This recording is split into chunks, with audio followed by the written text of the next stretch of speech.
कक्षा अष्टमी में सभी भैयाओं का स्वागत। आज हम प्रश्नावली 3.3 ले रहे हैं। 3.2 पूरी हो गई है। 3.3 प्रश्नावली के अंदर सबसे पहले समांतर चतुर्भुज के बारे में समझेंगे। समांतर चतुर्भुज के जो गुण धर्म होते हैं उसको समझना है, क्योंकि इसी पर आधारित ये पूरी प्रश्नावली है। जैसे मैंने यहाँ पर लिखा है समांतर चतुर्भुज, तो यहाँ पर देखिए ये समांतर चतुर्भुज मैंने बनाया है ABCD, ये एक समांतर चतुर्भुज है। इस समांतर चतुर्भुज के गुण धर्म क्या होते हैं? ऐसा चतुर्भुज जिसके आमने सामने की भुजाएं बराबर हो। ये आमने सामने की भुजाएं बराबर हो, ये वाली भुजा इसके बराबर है, ये वाली भुजा इसके बराबर है, यानी AB भुजा BC के बराबर होगी और AD भुजा BC के बराबर होगी। ये आमने सामने की भुजाएं बराबर होती है। ऐसा चतुर्भुज जिसके आमने सामने की भुजाएं बराबर हो तथा समांतर हो। समांतर यानी ये दोनों आमने सामने की भुजाएं एक दूसरे के समानांतर है ना? ये भुजा इसके समांतर है, ये भुजा इसके समांतर है। तो इस प्रकार से बराबर भी होनी चाहिए और समांतर भी होनी चाहिए, उसे समांतर चतुर्भुज कहते हैं। ये समांतर चतुर्भुज की परिभाषा होगी। अब इसमें समांतर चतुर्भुज के अंदर और क्या गुण धर्म है? इस समांतर चतुर्भुज के अंदर आमने सामने के कोण यानी सम्मुख कोण, यानी A वाला कोण जो है वो C कोण के बराबर होगा। आमने सामने के कोण बराबर होते हैं। समांतर चतुर्भुज में क्या लिखा मैंने? समांतर चतुर्भुज के सम्मुख कोण बराबर होते हैं, यानी आमने सामने के कोण बराबर होते हैं। मान लो ये 60 डिग्री का कोण है तो ये भी 60 होगा। ये B वाला कोण इसके बराबर होगा, ये B वाला कोण जो है वो इस कोण के बराबर होगा। तो ये आमने सामने के कोण बराबर होते हैं, सम्मुख कोण बराबर होते हैं। तो देखिए पहले सवाल में पूछा गया है कि भाई AD भुजा, ये AD भुजा है, ये किसके बराबर होगी? तो इसके आमने सामने वाली भुजा कौन सी है? BC के बराबर होगी, क्योंकि ये एक समांतर चतुर्भुज है। तो समांतर चतुर्भुज में सम्मुख भुजाएं बराबर होती है। तो AD बराबर होगी BC के बराबर होगी। ठीक है। फिर इसमें लिखा है कोण DCB। देखिए DCB यानी ये वाला कोण बीच में जो बनता है वो कोण माना जाता है। जैसे C बीच में है इसलिए C में कोण माना जाएगा। तो कोण, ये कोण का निशान है DCB, ये कोण किस कोण के बराबर होगा? तो इसका सम्मुख कोण कौन सा है? A वाला। तो ये सम्मुख कोण इसके बराबर होगा। तो इस कोण का नाम क्या लिखेंगे अपन? BAD, इस कोण के बराबर होगा BAD, ये कोण के बराबर होगा, क्योंकि ये सम्मुख कोण बराबर होते हैं। ये मैंने यहाँ पर लिखा हुआ है कि इसमें सम्मुख कोण, समांतर चतुर्भुज के सम्मुख कोण बराबर होते हैं।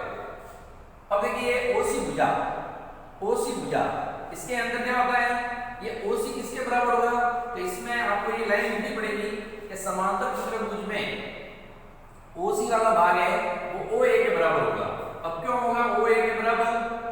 इसका कारण क्या है? क्योंकि इसके अंदर जो विकर्ण है AC विकर्ण और BD विकर्ण, समांतर चतुर्भुज में विकर्ण एक दूसरे को क्या करते हैं? समद्विभाजित करते हैं। तो यहाँ पर लिखेंगे, यहाँ मैं लिख देता हूं, समांतर चतुर्भुज के दोनों विकर्ण परस्पर एक दूसरे को समद्विभाजित करते हैं। ठीक है ना? समांतर चतुर्भुज के दोनों विकर्ण परस्पर एक दूसरे को समद्विभाजित करते हैं। ये समद्विभाजित कर रहे हैं, इसका मतलब ये टुकड़ा OC वाला OA के बराबर होगा, OB टुकड़ा OD के बराबर होगा। इस प्रकार से बराबर होगा। तो यहाँ पर OC OA के बराबर हो गया। इसमें कोण DAB यानी ये कोण और CDA ये कोण और ये कोण, देखो ये दोनों कोण जो है वो आपके आसन कोण कहलाते हैं। एक ही रेखा पर बनने वाले कोण आसन कोण है। ये रेखा और ये रेखा, ये समांतर है, ये रेखा भी मान सकते हैं, अंतःकोण भी कह सकते हैं। सकते हैं इसको और आसन कोण भी कह सकते हैं इनको। तो ये एक ही रेखा पर बनने वाले ये दोनों कोण आसन कोण कहलाते हैं। तो यहाँ पर लिखना पड़ेगा इन दोनों का योग कितना होता है? आसन कोणों का योग 180 होता है। तो यहाँ पर लिखना पड़ेगा समांतर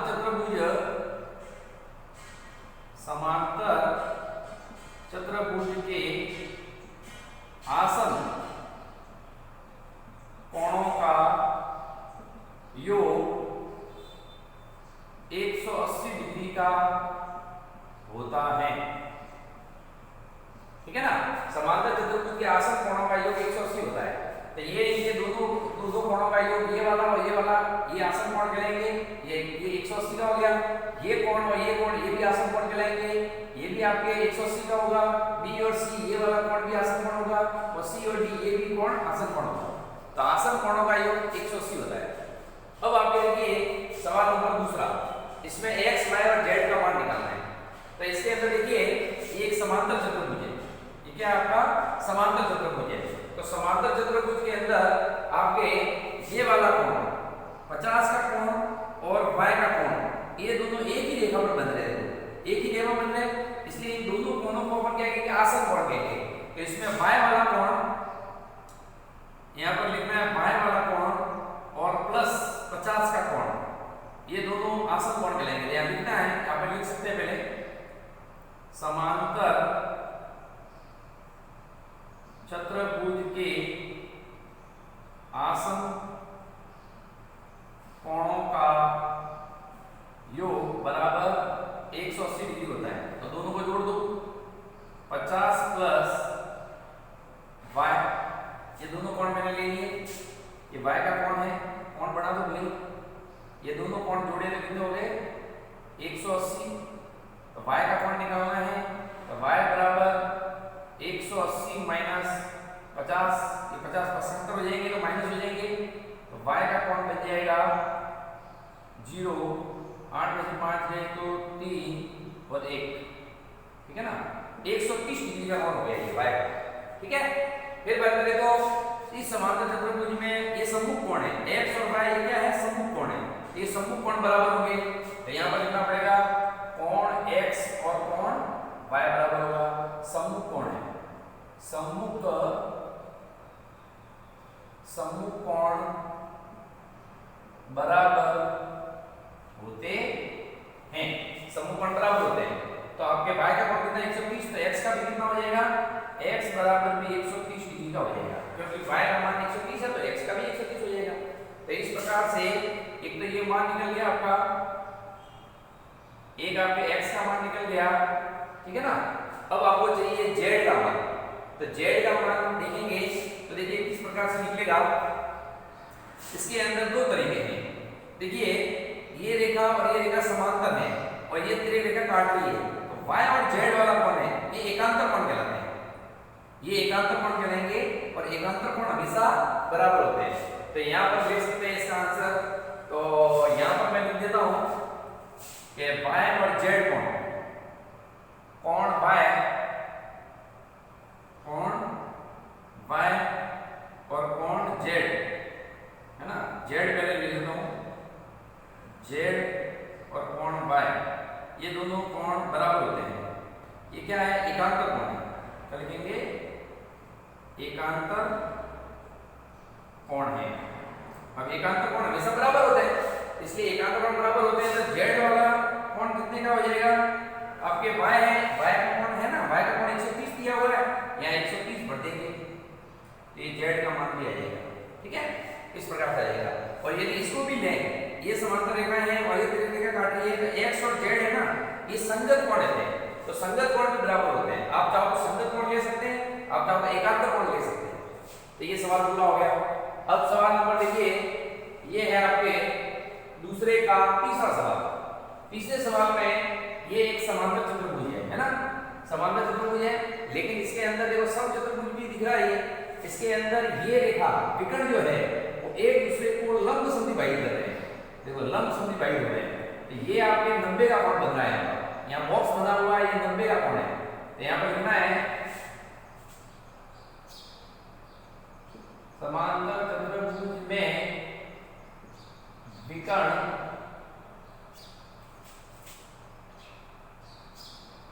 एक दूसरे को लंब समद्विभाजित करते हैं। ठीक है, तो ये 90 का कोण है। ये क्या है आपका 90 का कोण है। तो अब देखिए ये रेखा और ये रेखा एक दूसरे के ऊपर लंब है, तो इसमें ये 90 का है। तो देखिए जब एक रेखा दूसरी रेखा को प्रतिच्छेद करती है तो उसके सम्मुख कोण बराबर होते हैं। तो यहाँ पर देखिए एक 90 डिग्री का कोण और x का कोण ये सम्मुख कोण है ना। तो ये सम्मुख कोण है तो बराबर हो जाएंगे। तो x का कोण जो है यहाँ पर लिखना पड़ेगा, x का कोण 90 डिग्री का बन जाएगा। अभी क्यों बना? क्योंकि सम्मुख कोण है। यहाँ लिखेंगे सम्मुख कोण है, ठीक है ना। इसको शीर्षाभिमुख कोण भी कह सकते हैं, इसका नाम एक और है शीर्षाभिमुख कोण, ठीक है ना। अब देखिए ये आपका x का आ गया 90 डिग्री का। ये अब मैं त्रिभुज ले रहा हूं, देखो ये छोटा सा त्रिभुज लिया मैंने। इस त्रिभुज के अंदर तीन कोण है x, y और 30, है ना। इन तीनों कोणों का योग 180 होता है त्रिभुज के। तो यहाँ पर त्रिभुज ले रहा हूं मैं, तो यहाँ पर लिखेंगे त्रिभुज के तीनों कोणों का योग बराबर 180 डिग्री होता है। तो त्रिभुज के तीनों कोण ले रहे हैं x, y और 30। तो देखो एक ले लिया मैंने x प्लस दूसरा ले लिया मैंने कोण y प्लस तीसरा कोण ले लिया 30। ये तीनों कोणों का योग कर लिया बराबर 180 बन गया। अब आपके क्या करेंगे, x का मान अपने पास है, x का मान कितना है 90। तो यहाँ x का मान भर दो, तो x का मान यहाँ पर भरेंगे अपन, तो 90 डिग्री बन जाएगा ये, प्लस y प्लस 30 डिग्री बराबर 180। ये 90 और 30 जोड़ दो, तो y प्लस 90 और 30 जोड़ दिए तो ये हो गया 120 डिग्री बराबर 180। ये 180 बन जाएगा, ठीक है। और 120 को पक्षांतर कर दो, तो y बराबर 180 माइनस 120। तो y का मान कितना आ जाएगा आपके 0 और 8 में देखोगे तो 6। ये y का मान आ गया, ठीक है। तो x का मान ऊपर आ गया, y का मान इधर आ गया। अब अपन को क्या चाहिए, z का मान चाहिए। क्या चाहिए, z का मान। तो z का मान चाहिए, तो देखिए ये y वाला कोण, देखो ये रेखा और ये रेखा समांतर है और ये तिर्यक रेखा इसको काट रही है ना। तो तिर्यक रेखा काट रही है तो z और y वाला कोण है वो एकांतर कोण हो जाएगा, ये एकांतर कोण बन जाएगा। तो यहाँ पर लिख सकते हैं अपन z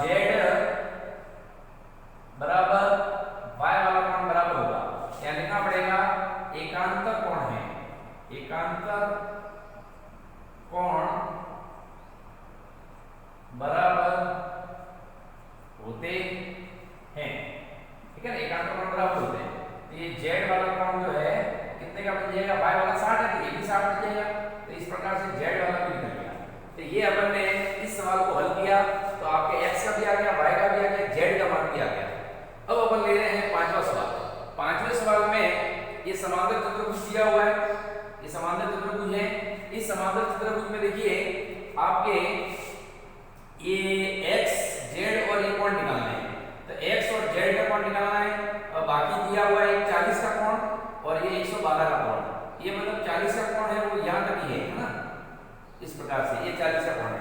तो अपन क्या करेंगे, पहले समांतर चतुर्भुज में देखिए ये 112 का जो कोण है, 112 का कोण है ये और y का कोण, ये आमने सामने के कोण है, सम्मुख कोण है। ये सम्मुख कोण क्या होता है, बराबर होता है।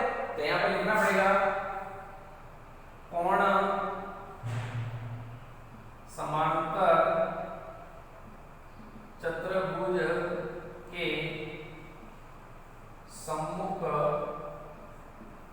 कोण बराबर होते हैं, ठीक है ना। तो सम्मुख कोण बराबर होते हैं। ये 112 है तो ये भी 112 हो जाएगा। तो यहाँ लिखेंगे यहाँ पर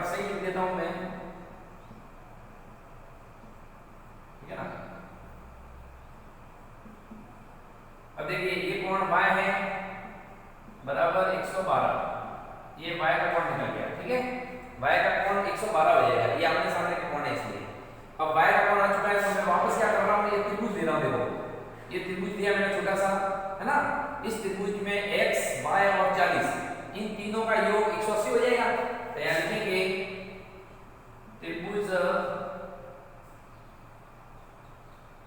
त्रिभुज के तीनों कोणों का योग बराबर 180 डिग्री होता है।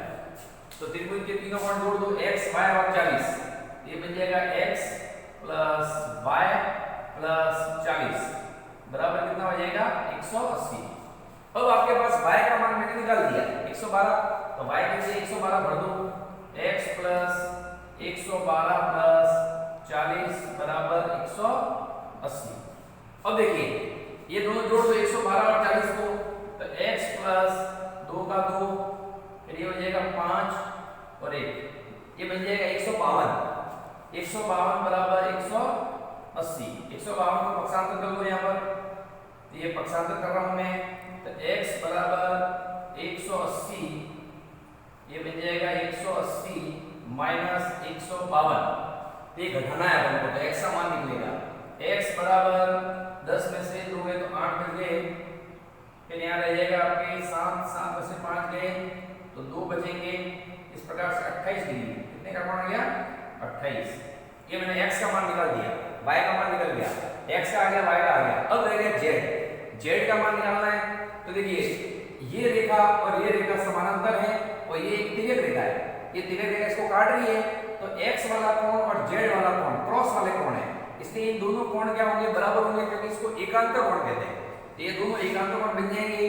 तो आपको क्या करना पड़ेगा, यहाँ पर मैं लिख देता हूँ साइड में, कोण आपके z का निकालना है ना, तो यहाँ z बराबर x, ये दोनों कोण बराबर होंगे। अब ये बराबर क्यों हुए, तो यहाँ लिखना पड़ेगा एकांतर कोण है ना, यहाँ मैं लिख देता हूँ साइड में, एकांतर कोण बराबर होते हैं, एकांतर कोण बराबर होते हैं, ठीक है। तो अब देखिए x का मान मैंने निकाल दिया 28, तो z का भी कितना हो जाएगा 28, तो इसी कारण से z बराबर ये 28 बन जाएगा, ये z का मान भी आ गया। इस प्रकार से हम इन सवालों को कर सकते हैं। तो समांतर चतुर्भुज के गुण धर्म मैंने आपको बता दिए हैं, तो ध्यान रखना कि इसके सम्मुख भुजाएं बराबर होती हैं, सम्मुख कोण बराबर होते हैं, आसन कोणों का योग 180 होता है और विकर्ण एक दूसरे को समद्विभाजित करते हैं। ये इसके गुण धर्म है। तो मैंने अभी आपको ये सवाल करवाए हैं, तो इसके अंदर दूसरे के अंदर जो बचे हुए हैं वो आपको करने हैं और इस प्रकार से वो घर कार्य होगा और बाकी के जो सवाल है वो आपको कॉपी में उतारना है। धन्यवाद।